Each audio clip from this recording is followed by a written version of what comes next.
Warning, I chain smoke and I say fuck a lot.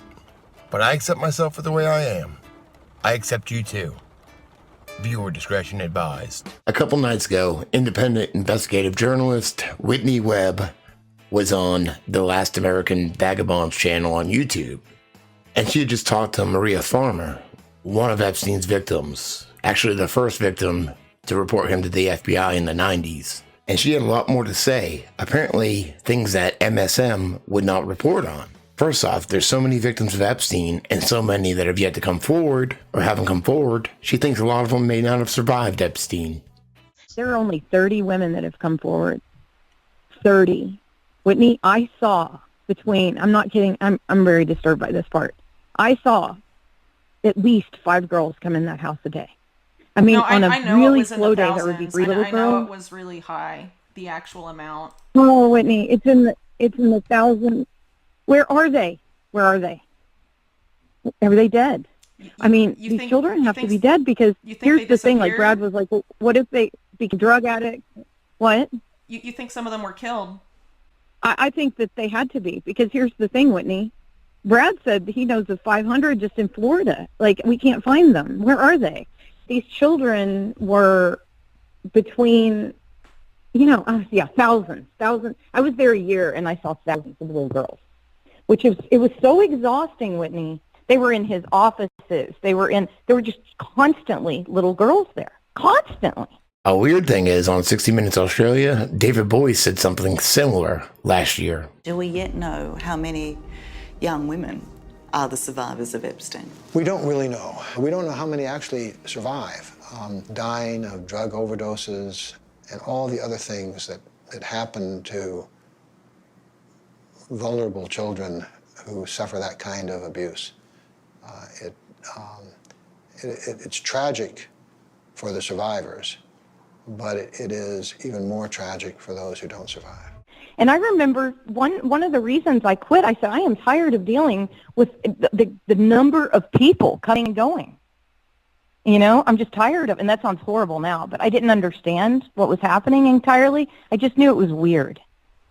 And I certainly didn't know it was pedophilia. I mean, and the other thing is, Ghislaine had said one day in Florida, when I was in Florida, she said, we have to go on a jog for a while. And I said, why? And she said, well, Jeffrey needs 3 massages. So while I was in Florida, there were 3 little girls being assaulted. And now I look back on that, I'm so creeped out. I didn't know.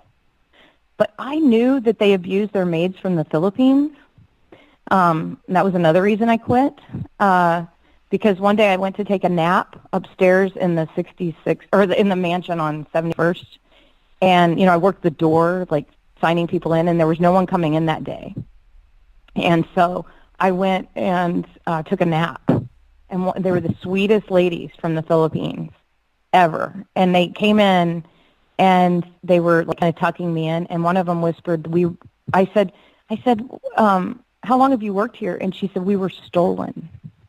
I'm like, what does that mean? They were stolen. They were trafficked. And they had women from the Philippines in Florida and in New York and in the house on the ranch. And no one ever cares. Like, I mentioned this and everybody goes, yeah, well, they traffic people out of the Philippines and Thailand as servants. She also had some choice things to say about some of the journalists that she's talked to, especially one of them, Vicky Ward. Vicky Ward is, I'm going to tell you right now, she's a monster. She's a true monster. She's not a hero. We had to send a cease and desist letter because she's harassed my family for so long to try to save her face, because she told Ghislaine Maxwell over drinks that I reported them to the FBI. Can you believe that? This was in 2002. She, for a year, promised us our safety. For a whole year. And, see, I didn't meet with Graydon. I met with Vicky. And so Vicky's the one that's responsible here, because she was the person who promised us our safety, and she promised us that she would protect the story, right? Since then, she calls and threatens, I own your story. I can write your story. She's a real piece of work. Vicky Ward cares about one person, and that's Vicky Ward. She had CNN sending me hate mail and threat letters if I wouldn't interview with her. And so my lawyers had to send CNN and Vicky Ward a cease and desist. She also claims she thinks she knows who is hiding Ghislaine Maxwell. The people that are protecting Ghislaine Maxwell right now, she names them. So then she says to me, my dad was a very powerful man, and, he was very important. She said, Maria, you don't understand. And then she's showing me, who she grew up with and how powerful he was and how much money they had. And then she goes on to tell me, she said, Maria, and this is true, she said, and she showed me, she had passports. Get this. I don't know how this is legal.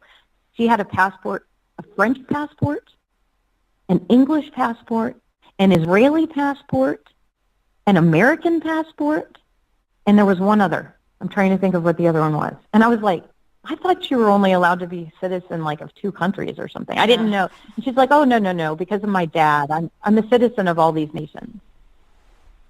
And I'm like, what? So then later, when she was talking to me about something one day, she said that the Rothschilds were the greatest protectors of her family.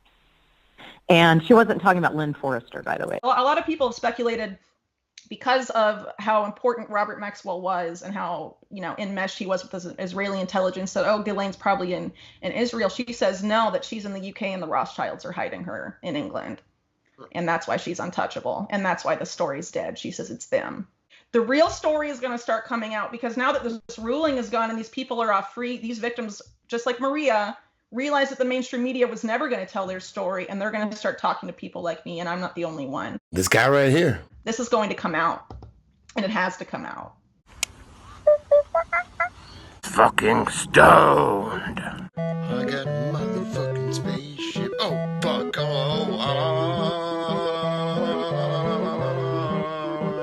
Cool, I got it.